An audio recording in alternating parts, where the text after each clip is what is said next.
আজকের এই কেকটা আমার কাছে কিন্তু খুব স্পেশাল। কারণ এই কেকটা আমি ডেডিকেট করেছিলাম আমার রাধারানীকে। সামনেই তো রাধাষ্টমী, তোমরা কিন্তু চাইলে বাজারের এইরকম কেনা কেকের থেকে বাড়িতে তৈরি করে এরকম একটা স্পঞ্জি আর খুব টেস্টি কেক তোমাদের রাধারানীকেও দিতে পারো।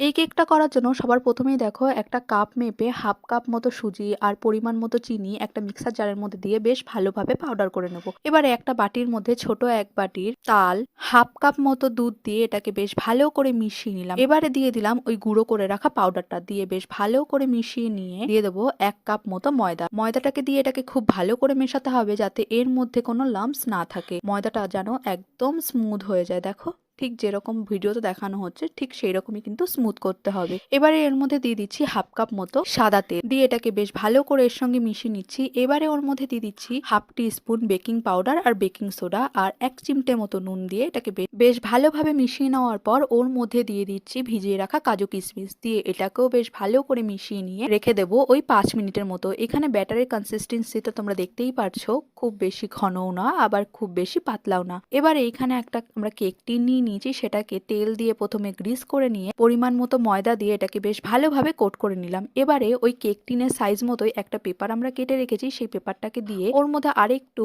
সাদা তেল দিয়ে পেপারটাকেও গ্রিস করে নিচ্ছি। এবারে ওই কেক টিনের মধ্যে ব্যাটারটাকে দিয়ে বেশ ভালোভাবে ট্যাপ করে নিয়ে এয়ার গুলোকে সব বাইরে বের করে নিচ্ছি। ওদিকে কড়াইয়ের মধ্যে আমরা কিছুটা নুন দিয়ে আগেই গরম হওয়ার জন্য বসিয়ে দিয়েছি। এবারে একটা স্ট্যান্ড বসিয়ে দিয়ে তার মধ্যে দিয়ে দিচ্ছি কেকের মোলটা, দিয়ে ওই ঢেকে দেবো 35 থেকে 40 মিনিটের মতো। ছুরির সাহায্যে আমি চেক করে নিয়েছি, দেখো ছুরিটা একদম নিট অ্যান্ড ক্লিন ভাবে বেরিয়ে এসছে, তার মানে কিন্তু আমাদের কেকটা পুরোপুরি রেডি। এবারে কেকটাকে রুম টেম্পারেচারে ঠান্ডা করে নিয়ে ডিমোল্ড করে নিচ্ছি। আর দেখো কেকটা কত সহজেই কেক মোল্ড থেকে বেরিয়ে আসলো। এবারে ওই পেপারটাকে রিমুভ করে নিয়েছি, দেখো আর কেকটা কত সুন্দর ফুলেছে। আর আমরা কিন্তু কেকটাকে একটুখানি কাজু কিশমিশ দিয়ে গার্নিশও করে নিয়েছিলাম। কেকটাকে তোমাদের একটু কাটিং করে দেখাচ্ছি, দেখো ভিতরটা কতটা স্পঞ্জি হয়েছে। তোমরা কিন্তু এইরকম একটা কেক তোমাদের রাধারানীকেও দিতে পারো। কেকটা দেখতে যতটা সুন্দর হয়েছিল খেতেও কিন্তু ঠিক ততটাই টেস্টি হয়েছিল। আমি হলপ করে বলতে পারবো বাজারে কেনা কেকের থেকে এই কেকটা 1000 গুণ বেশি টেস্টি।